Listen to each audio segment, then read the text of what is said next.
फुडके साहित्यरत्न संस्थेच्या माध्यमातून गेली 22-23 वर्ष मी सामाजिक क्षेत्रात काम करतो आहे आणि सध्या समर्थ सोशल फाउंडेशन कोल्हापूर या संस्थेसोबत जोडून आहे. गेली अनेक वर्ष आम्ही व्यसनमुक्ती आणि मधुमेहमुक्ती या अभियानात काम करत असताना मला अनेक लोकांना या व्यसनमुक्ती आणि मधुमेहातून मुक्त करण्याचा योग आलेला आहे.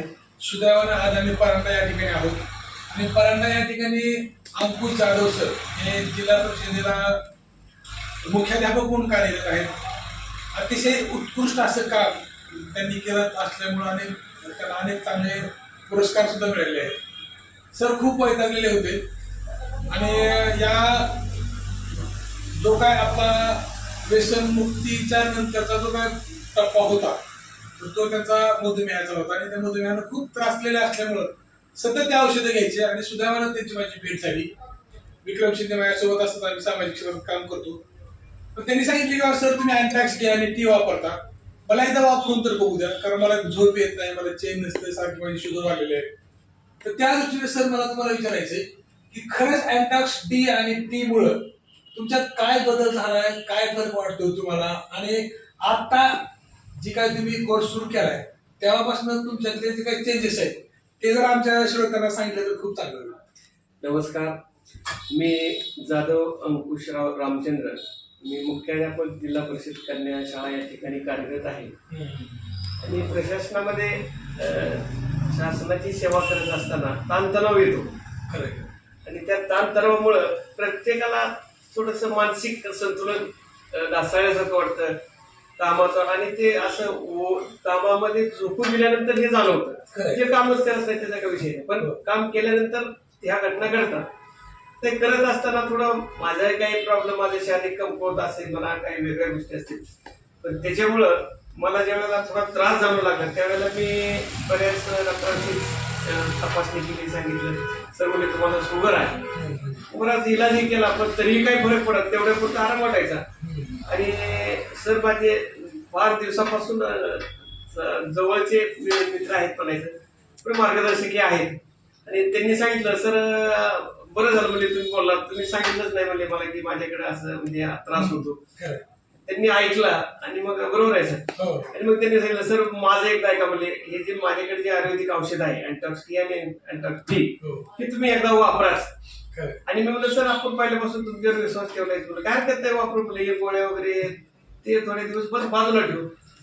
आणि ते गेल्या मे महिन्यापासून ते चालू केलं सरांनी दिल्यानंतर, आणि तिथून थोडस असं वाटायला लागलं की आपण काही चुकल्यासारखं झालं का, असं फ्रेश का वाटायला लागलं, म्हणजे एकदम वेगळं वाटायला लागलं आणि आनंदी वाटायला लागलं. मग आमचे स्टाफ मधले म्हणायचे आता जरा फ्रेश वाटायला लागला, जरा हसता काय म्हणजे शुगर कमी झाली का, म्हणलं हो कमी झाली. आणि सध्या म्हणलं अँटॉक्स टी आणि अँटॉक्स डी आमचे मित्र जे आहेत घोटके सर सोलाचे, त्यांनी ते औषध दिलेलं आहे, ते घेतल्यापासून जरा असं रिलॅक्स वाटत, झोप चांगली येते सर. फक्त मला हेच विचारायचंय की जसं तुम्ही आता मे पासून सांगितलं तर सुरुवातीला तुमचा HbA1c किती होता आणि आता किती आहे? तुम्हाला आता जेवणानंतर आणि जेवणापूर्वीची शुगर जर सांगितली तर असं की श्रोता आहेत त्यांना पण लक्षात येईल. जेवणाच्या अगोदर माझी शुगर सरासरी 200 असायची आणि जेवल्यानंतर खूप लांब जायची, 280-300चा टप्पा काढायची. आणि मग असं दर असं जाणवायचं शरीरात, शुगर जास्त वाढली की व्हायब्रेट व्हायचं सगळं.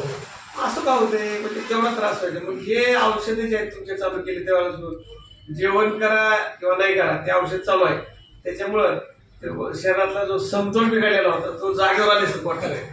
आणि मग प्रत्येक जण म्हणतो आता ते तरुणासारखंच वागायला नाही नाही म्हणलं थोडंसं बरं वाटायला लागलं, जे आनंद झाला का की आता आपण शुगर मधनं मग ढासळलो. म्हणजे तिथं 10 दिवस वाचायचे तिथं 20 दिवस वाचलं, हा फरक पडला. तुम्हाला काय ज्या गोळ्या चालू होत्या त्या गोळ्या चालू आहेत का बंद आहे? आता त्या सध्या गोळ्या माझ्याजवळ आहेत, परंतु कधीतरी काही गोड खाल्लं जास्त तरच ती एखादी गोळी खातो मी, त्या गोळीला हात लावत नाही. जाणवतं गोड खाल्लं की ते वाढलं की गोळी खायची, बस तेवढा दिवस. तर खूप आनंद वाटतोय मला सर्व श्रोत्यांना सांगायला आवडेल की खूप दिवसापासून त्रस्त असलेले जाधव सर आज खूप फ्रेश आणि एवढ्या मूड मध्ये आपल्यासोबत बोलतायत आणि त्यांची शुगर पूर्ण नॉर्मल झालेली आहे.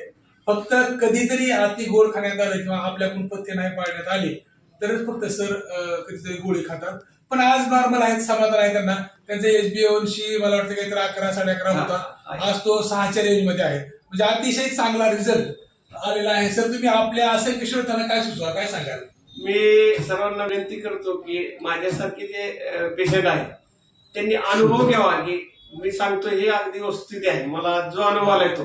त्याच्यामुळे तुम्ही तुमची प्रतिकार शक्ती सुद्धा त्याच्यावर अवलंबून आहे सर. खरं तुम्ही गोळ्या औषध खा, पण तुमच्या शरीराने किती साथ दिली हे सुद्धा फार महत्वाचं आहे. तुम्ही व्यायाम सुद्धा केला पाहिजे, फिरलं पाहिजे. नुसतं औषध खायचं घरी स्वरूपी आहे. त्याच्यामुळे सर्वांना विनंती आहे की आपण एक वेळेस हे औषध घेऊन पहा, अनुभव, आणि तुम्हाला अनुभव आल्यानंतर तुम्ही सांगाल की खरंच पहिल्या पेशंटने सांगितलेल्या वस्तू ती अगदी सत्य आणि खरी आहे. शुगर मुक्त होण्यासाठीचा फॉर्म्युला अतिशय चांगला, दर्जेदार आणि विश्वासू असलेला अँटॉक्स डी आणि अँटॉक्स टी आपण वापरावा, एवढीच सर्वांकडून एक अपेक्षा करतो आणि थांबतो. नमस्कार.